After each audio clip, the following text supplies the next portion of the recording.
you, Julie. Ladies and gentlemen, if there's anybody here this evening who's feeling nervous, apprehensive and queasy at the thought of what lies ahead, it's probably because you've just got married to Kelvin. Yay! I think you will all agree, Julie looks 1 in a million today. Yay! As opposed to Calvin, who looks like he was won in a raffle.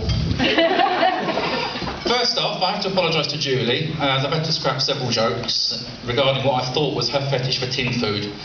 What I understood every time I phoned them, I was sure Julie said to be quick as she was about to enjoy Campbell's meatballs.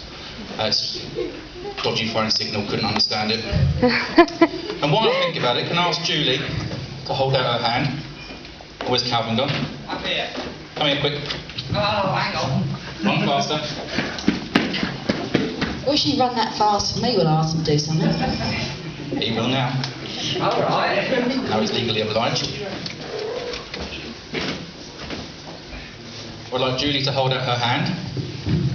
Calvin, just like that. You may want to crowd around to take a photo of this, because this will be the first and last time Calvin will have the upper hand in this marriage. But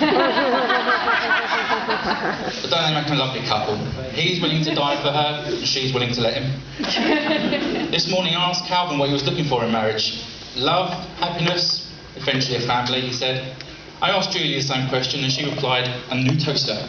And this is actually the second time I've been a best man.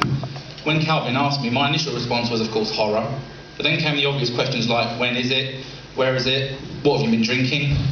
But along with all the mundane duties like remembering wedding rings, getting to the ceremony on time, it came the opportunity to completely demolish his character, but more importantly to get some free drinks. In all honesty, I'm a little bit nervous about this, but I feel comforted by the fact I've rehearsed this already in front of a live audience at a local old people's home. It went quite well, a few pissed themselves. I realise it's traditional to mention some of the groom's ex-girlfriends as a way of creating a lot of embarrassment, but thanks to 2 snipers on the roof and the outbreak of foot and mouth disease a little while back, none of them could be here today. I've known Calvin a couple of years, but to really dig up some dirt, I've had to enlist his family's help. For instance, Calvin was born on the 8th of January 1975. It was a great year. But sadly, despite Google's best attempts to find anything, nothing spectacular happened on that day. Although the natives of Sussex still call it Freak Boy Wednesday. I'm also told he was an ideal student at school. It could have equally said idle, but that's the handwriting. I have managed, however, to get hold of a couple of his old school reports, and makes very interesting reading. Apparently, he always had a problem with maths. Knowing the difference between inches and millimetres was a problem, and Julie tells me that's still the case.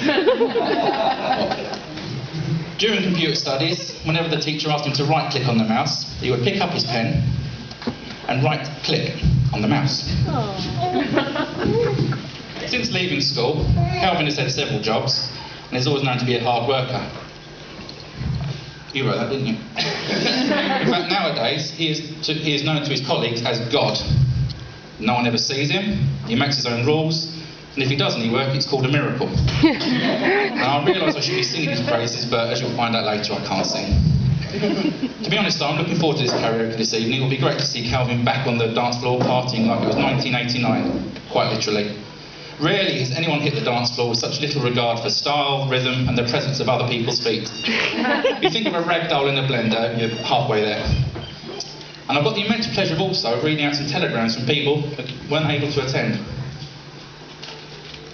Dear Calvin, congratulations on the wedding. We shall miss you terribly at the pool parties. Do try to keep in touch.